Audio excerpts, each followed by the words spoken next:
Segunda-feira, 10 de abril de 2013. Você sabe qual é a diferença entre lei complementar e lei ordinária? A lei complementar ela existe para complementar a Constituição Federal. A lei ordinária, embora não possa ser inconstitucional, quer dizer, não possa contrariar a Constituição Federal, ela é independente da Constituição Federal.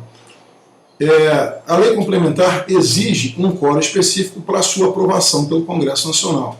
A lei ordinária exige outro quórum menos qualificado do que aquele para aprovar a lei complementar. Pois bem, a Constituição Federal remeteu à lei complementar a definição e a competência para definir a distribuição proporcional dos deputados federais por Estado.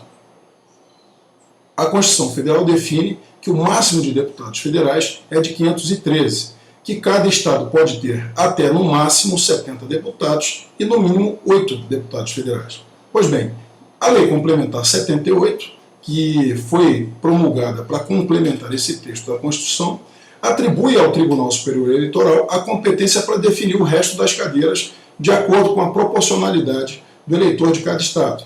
Pois bem, ontem eu falei para vocês, mostrei para vocês a distribuição de deputados federais por Estado. Mostrei para vocês que São Paulo, que tem o maior número de deputados federais, tem 70 deputados federais. E não pode ter mais porque o limite foi estabelecido pela Constituição Federal. E que outros estados, outros tantos estados, entre eles o Distrito Federal, possuem 8 deputados federais, que é o limite mínimo estabelecido pela Constituição e pela Lei Complementar 78.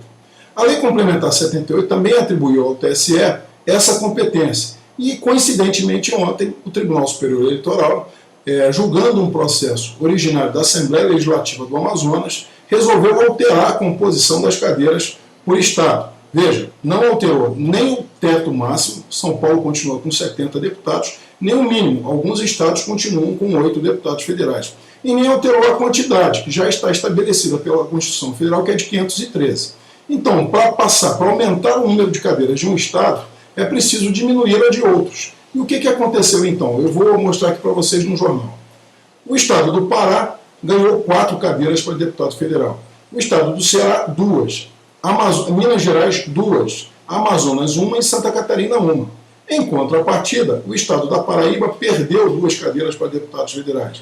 O Piauí perdeu 2. Alagoas, 1. Espírito Santo, 1. Pernambuco, 1. Paraná, 1. Rio de Janeiro, 1. E Espírito Santo, 1. Essa composição foi definida ontem pelo TSE.